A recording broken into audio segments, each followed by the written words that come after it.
जय हिंद दोस्तों। इससे पहली क्लास में अपन ने देखा था जनन का एक टाइप अलैंगिक जनन। अलैंगिक जनन को अपन ने विस्तार पूर्वक पढ़ा था।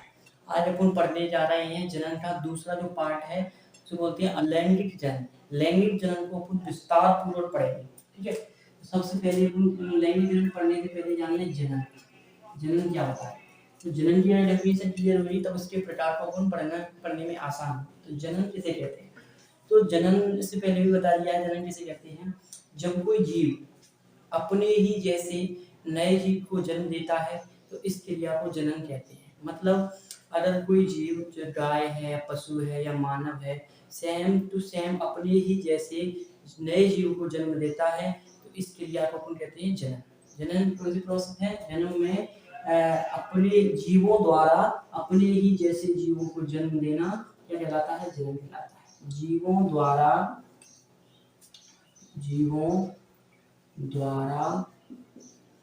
अपने ही जैसे जीव को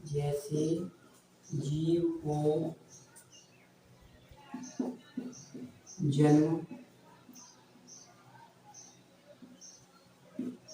देना जनन कहलाता है। जनन की डेफिनेशन कीजिए।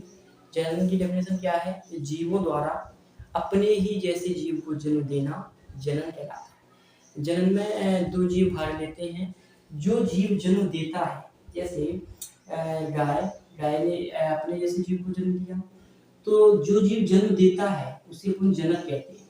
उसे अपन क्या कहते हैं? जनक। जो जीव जन्म देता है, जन्म देने वाले को बोलते हैं जनक। देता है उसे बोलते हैं जनक। जो जीव जन्म लेता है उसे अपन संतति कहते हैं। जो जीव जन्म लेता है उसे जन्म लेने वाले को जन्म लेता है उसे संतति कहते हैं। जैसे जिस किसी जीव ने जन्म दिया उस जीव को अपन बोलेंगे जनक, और जिस जीव ने जन्म लिया उसे बोलेंगे संतति। जैसे गाय जनक हो गई, उसने एक बछिया भी जन्म लिया, तो ये क्या हो गया? संतति। तो अपन जनन के प्रकार लैंगिक जनन में पढ़ते हैं। तो जनकों की जो संख्या होती है, जनकों की संख्या कितनी होती है? दो। एक गाय होगा, एक बैल। तो जनकों की संख्या कितनी होती है? दो। पर अपन ने जो अलैंगिक जनन पढ़ा था उसमें जनकों की संख्या केवल एक थी। अपन आज लैंगिक जनन को विस्तार पूर्वक पढ़ेंगे। अपन लैंगिक जनन का विस्तार से अध्ययन करेंगे, जिससे तुम्हारे बहुत सारे क्वेश्चन कंप्लीट होंगे। इसमें आपका युग्मक, युग्मनज, निषेचन, भ्रूणोद्भव जैसी क्रिया, बहुत सारे क्वेश्चन आपके कंप्लीट होने वाले हैं। ध्यानपूर्वक बस देखते जाओ। आपको विश्वास दिलाता हूँ कि यहीं के यहीं सब के सब क्वेश्चन याद हो जाएंगे। बिल्कुल आप यहीं के यहीं सुनाओगे और अपनी कॉपी में लिख भी दोगे। देखिए अपन जानते हैं जो जनन है दो प्रकार का होता है। मैं ये कुछ कैसे प्रकार पढ़ते हैं जनन को? दो। एक होता है अलैंगिक जनन, अलैंगिक जनन। दूसरा होता है लैंगिक जनन, लैंगिक जनन। अपन अलैंगिक जनन को पिछली जो वीडियो थी, पिछला जो क्लास थी, उसमें अपन अलैंगिक जनन को विस्तार पूर्वक पढ़ा था। छोटे छोटे जीव पढ़े थे अलैंगिक, उसमें अपने कायिक जनन को भी पढ़ा था। ठीक है, अब अपन लैंगिक जनन को विस्तार पूर्वक पढ़ेंगे। इससे अपने बहुत सारे क्वेश्चन कंप्लीट होने वाले हैं और आपको ये क्वेश्चन यहीं पर याद होने वाले हैं। देखिए अपन पढ़ेंगे अलैंगिक जनन। तो जनन समझ में आया? जनन में क्या होता है? जीव द्वारा अपने ही जैसे जीव को जन्म दिया जाता है, उसे बोलते हैं जनन।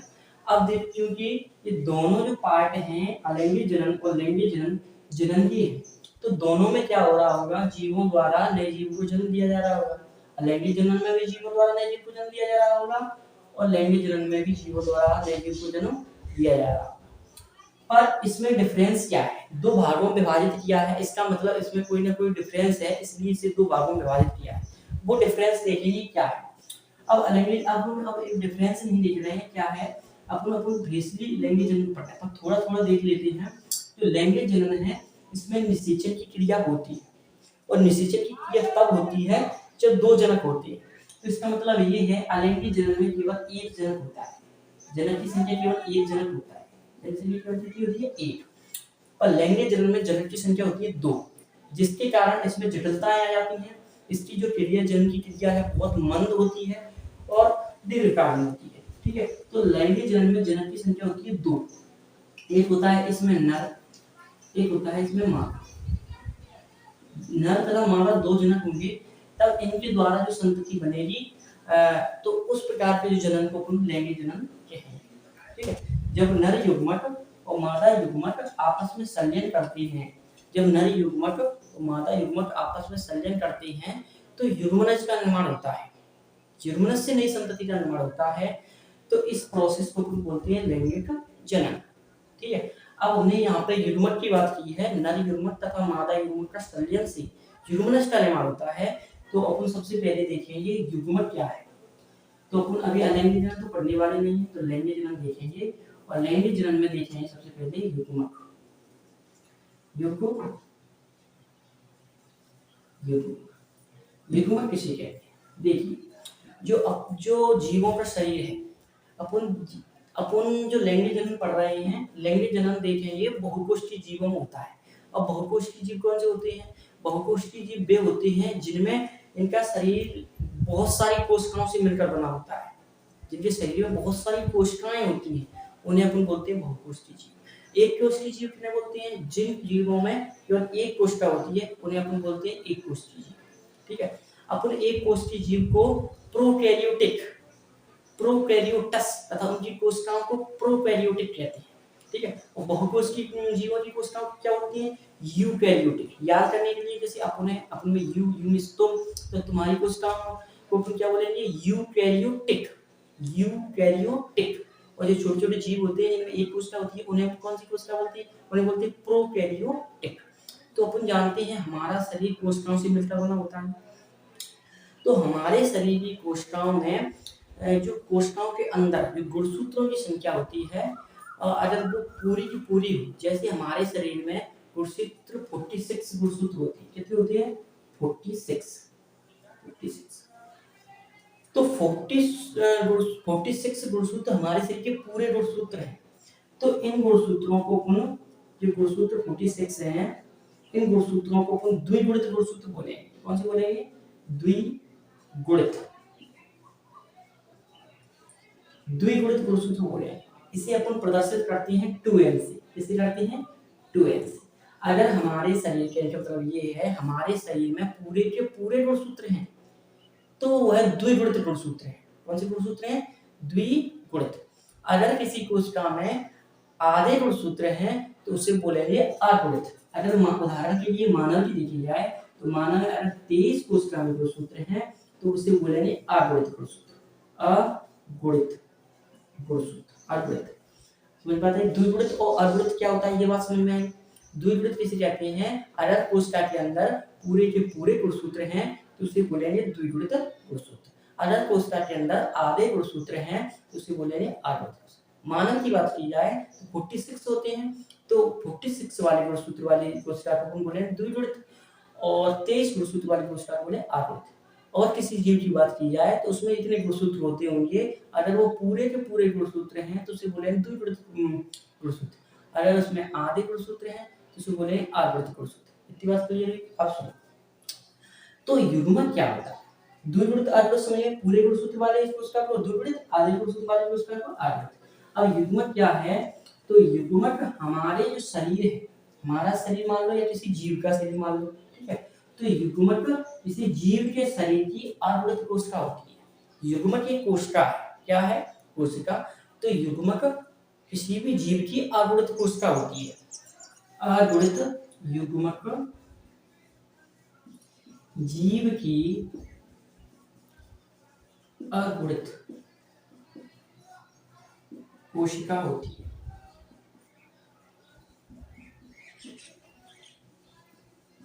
तो युग्मक की डेफिनेशन पूछी जाए पेपर में, 2 नंबर में आएगी तो पूछी जाए, युग्मक किसे कहते हैं? तो युग्मक जीव के शरीर की अगुणित कोशिका होती है, जो निषेचन की क्रिया में सहायक होती है। स्टेप बाय स्टेप बढ़ेंगे, धीरे धीरे बात जो समझ में आएंगे आपको, तो स्टेप बाय स्टेप।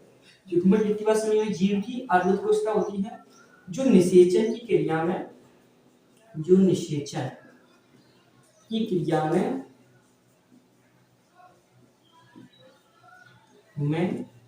सहायक होती है। सहायक है। अब तुम्हारे मन में क्वेश्चन आ रहा होगा ये निषेचन क्या होता है, तो अपन आगे पढ़ेंगे, थोड़ा सा पेशेंस रखें, एक एक चीज करके बारीकी से तुमको इतना याद हो जाएगा।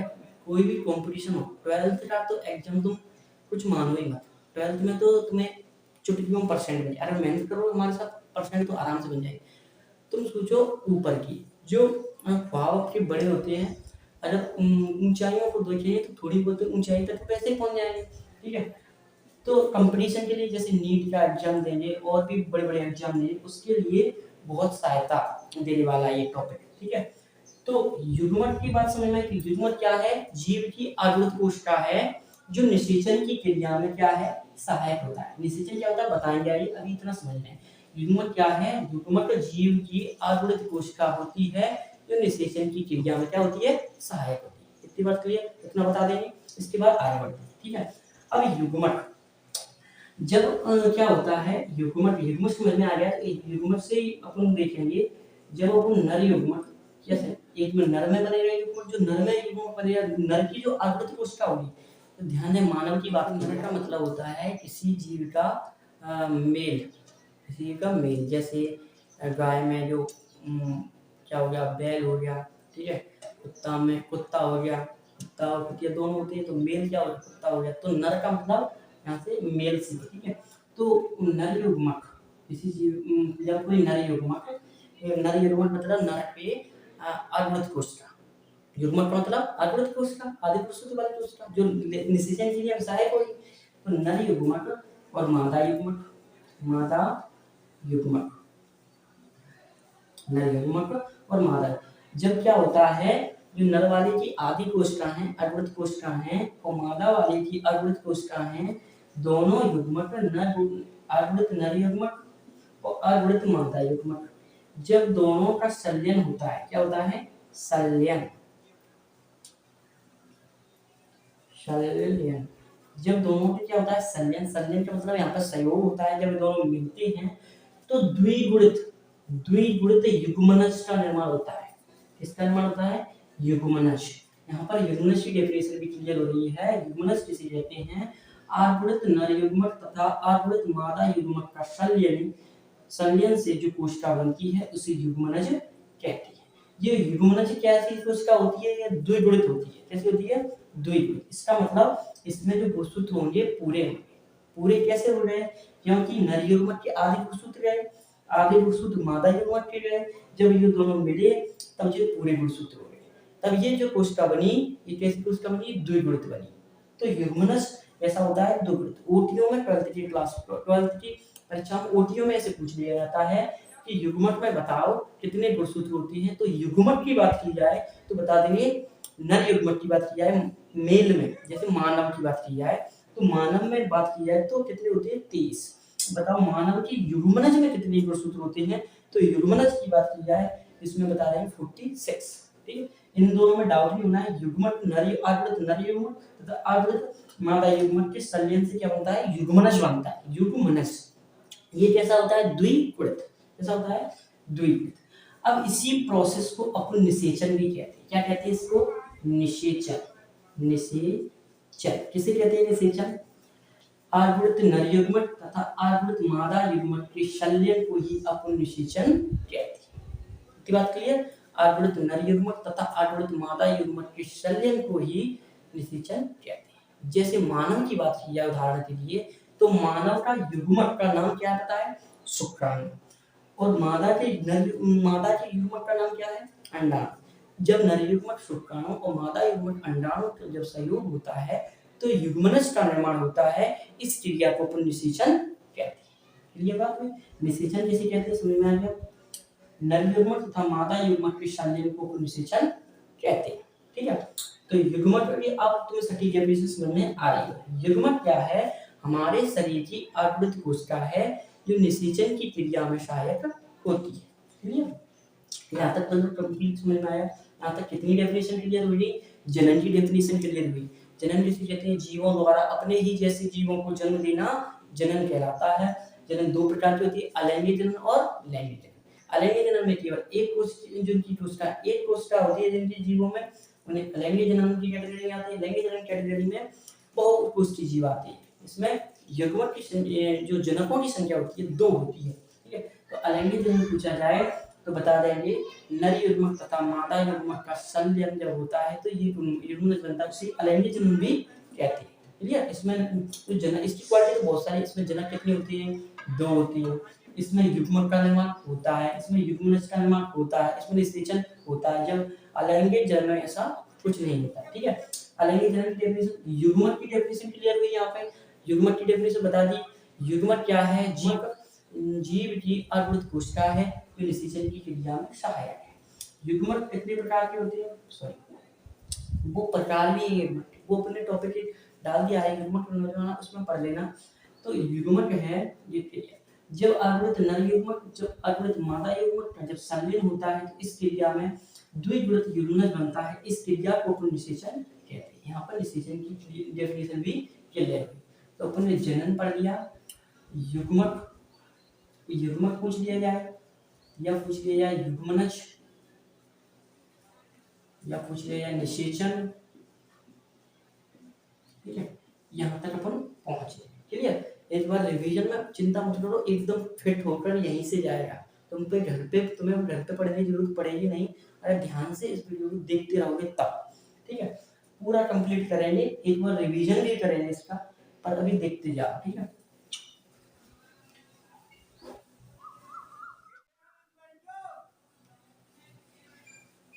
अगर देखिए, अगर तुमने अभी तो चैनल को सब्सक्राइब नहीं किया है तो चैनल को जरूर सब्सक्राइब कर लें, ताकि जैसे ही आपको नई वीडियो आएगी तुरंत आपके पास पहुंचे, ठीक है। अब देखिए निषेचन तक अपन पहुंच गए। क्या होगा, अपन ने क्या बना लिया था, युग्मनज बना लिया था, द्विगुणित युग्मनज। ये कैसा था, द्विगुणित, मतलब इसमें जो कोशिका जो कोशिकाओं की संख्या थी पूरी थी, इतने जीव में कोशिकाएं होंगी वो कोशिकाओं की संख्या कितनी थी, पूरी थी। अब युग्मनज से क्या बनेगा, भ्रूण बनेगा। क्या बनेगा, भ्रूण, ठीक है।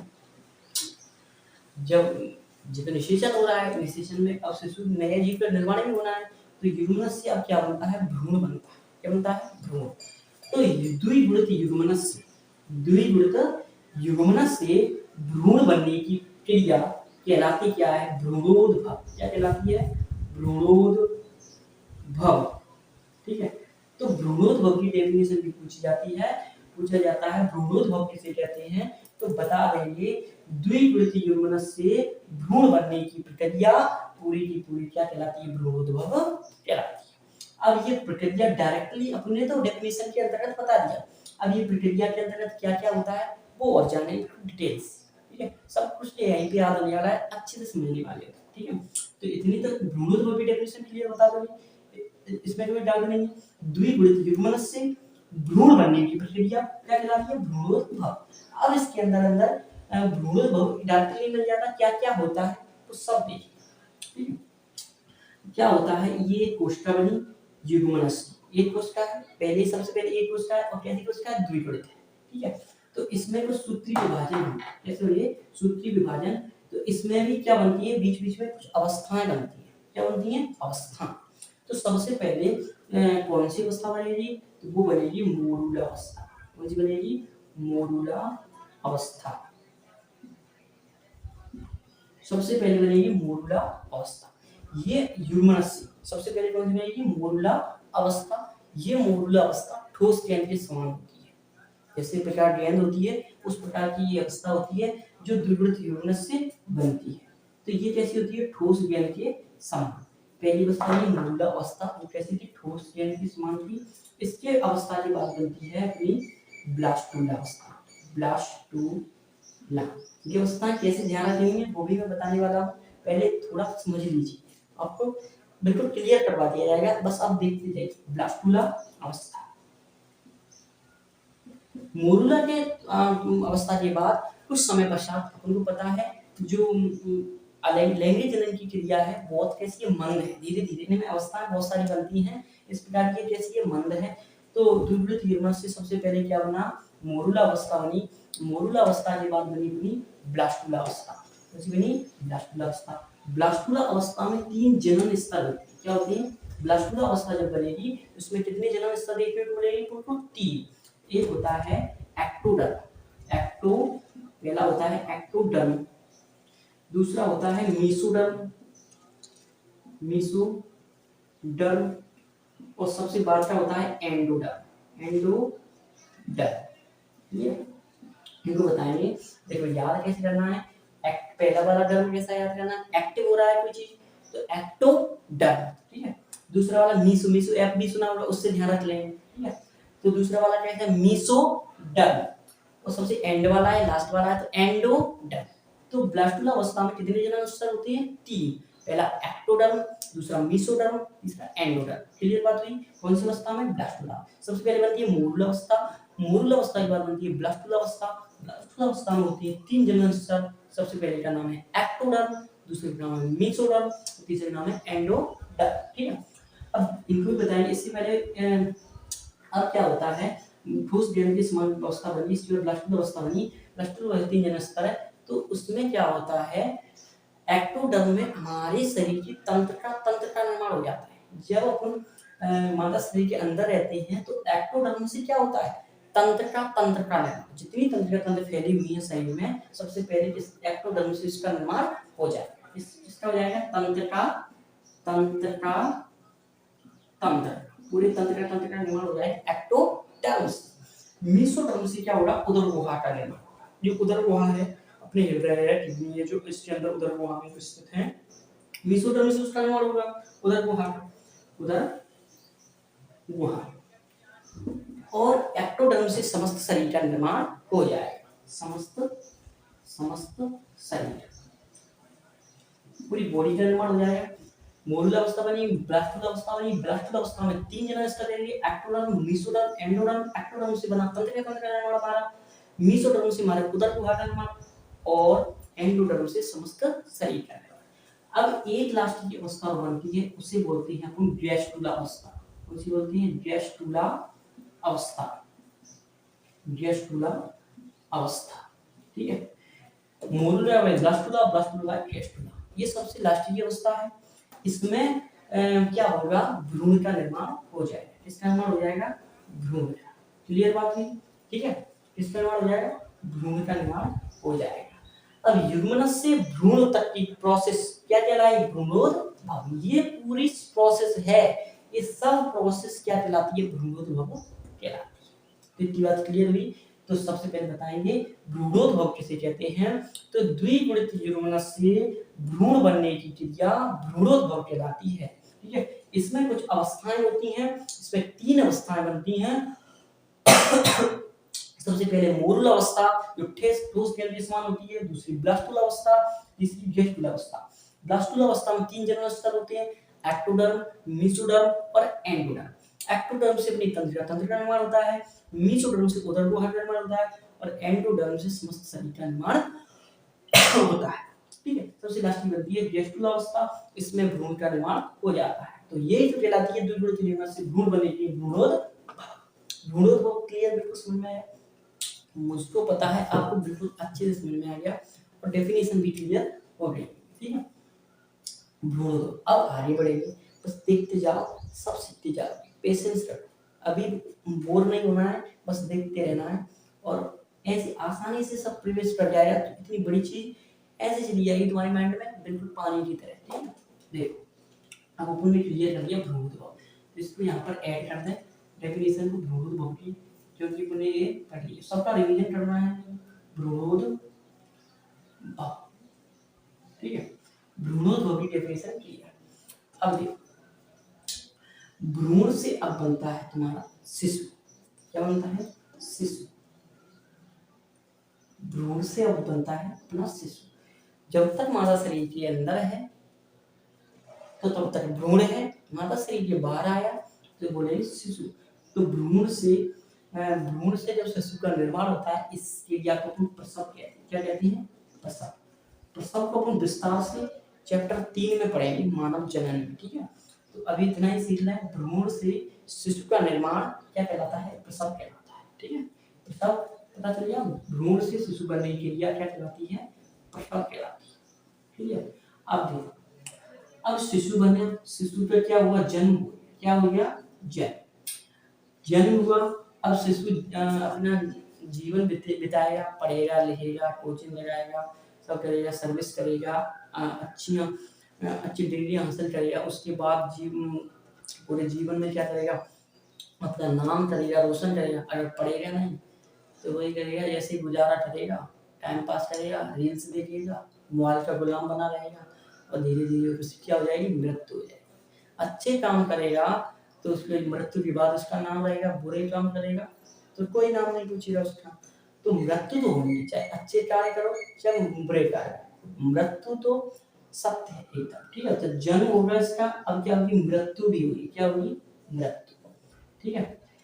तो जन्म से मृत्यु तक का समय कहलाता क्या है, ये कहलाता है जीवन काल। क्या कहलाता है, जीवन काल। जीवन काल 2 नंबर में पूछा जाता है, पूछते हैं पेपर वाले कि बताओ जीवन काल कैसे कहते हैं, तो बता देंगे जीव की जन्म से प्राकृतिक मृत्यु तक का समय जीवन काल कहलाता है। मृत्यु कैसी होनी चाहिए, प्राकृतिक होनी चाहिए। कैसी होनी चाहिए, प्राकृतिक। प्राकृतिक का मतलब यहाँ पे कैसा है, मतलब उसकी मृत्यु कोई दुर्घटना बस नहीं होनी चाहिए, उसकी मृत्यु अपने जीवन काल को पूर्ण होने के बाद प्रांत होनी चाहिए। जैसे उसको जब उसकी एज पूरी हो चुकी हो तब होनी चाहिए, कोई दुर्घटना बस या एक्सीडेंट वगैरह से उसकी मृत्यु नहीं होनी चाहिए। मृत्यु कैसी होनी चाहिए, तब उसको जीवन काल बोलेंगे। तो जन्म से मृत्यु तक के समय को अपन बोलते हैं जीवन काल, ठीक है। जीवन अवधि भी बोलते हैं बहुत सारी। अब जीवन काल, अब इसमें पूछता है एओटीओ में, इसका जीवन काल बताओ, तोता का जीवन काल बताओ, मानव का जीवन काल बताओ। इसकी पूरी लिस्ट हम डाल देंगे आपको, क्योंकि इतने सारे जीव हैं, उनको पढ़ना क्या है, अपन जीवों के बारे में पढ़ेंगे तो अपना जीवन कम पड़ जाएगा। इतने सारे पृथ्वी पर जीव हैं, तो अपन कुछ इंपोर्टेंट जीवों के बारे में पढ़ते हैं, उन जीवों को हम तुम्हारे में डाल देंगे। और ध्यान रहे, कुछ जीव हैं जो इम्पोर्टेंट है वही आते हैं, जैसे बरगद का पूछ लेता है 400 से 500 साल। जैसे तोता का पूछ लेता है तो तोता का रहता है लगभग 14 से 15 वर्ष। तो मानव का पूछ लेता है 70 से 80 वर्ष। कछुआ का पूछ लेता है 200 वर्ष। कुत्ते का पूछ लेता है 24 वर्ष, ठीक है। तो इस प्रकार कुत्ते का 14 से 15 वर्ष, ठीक है। इस प्रकार कुछ जीवन काल पूछे जाते हैं, तो आपको डाल दिए जाएंगे, प्रोवाइड कर दिए जाएंगे। पर यहाँ पर अपन देख रहे हैं जीवन काल कैसे कहते हैं, तो जन्म से मृत्यु तक के समय में क्या कहते हैं, जीवन काल कहते हैं। अब जीवन काल की डायरेक्ट मृत्यु तो होती नहीं है। उन्हें जैसे ये पढ़ा है युद्धोत्तर से भ्रूण बनने के लिए क्या है, भ्रूणोद्भव। पर जितनी आसान भ्रूणोद्भव की डेफिनेशन, उतनी आसान इसकी जो क्रियाएं है वो इतनी आसान है नहीं है। इसमें तो क्रियाएं की अवस्थाएं बनी थी। इसी प्रकार जो भ्रूणोद्भव है, जो जीवन काल है, इसमें भी बहुत सारी अवस्थाएं बने। जन्म से मृत्यु डायरेक्ट नहीं हो जाएगी, इसमें भी अवस्था नहीं। तो अपने जन्म से मृत्यु तक के समय को 3 प्रमुख अवस्थाओं में बांट दिया है। कितनी अवस्थाओं में, 3, ठीक है। फिर देखेंगे, सबसे पहली अवस्था हमने बनाई थी, ये है कायिक अवस्था। कौन सी अवस्था है, कायिक अवस्था। सबसे पहली अवस्था में बांटा, उसका नाम है कायिक अवस्था। दूसरी अवस्था है प्रजनन अवस्था,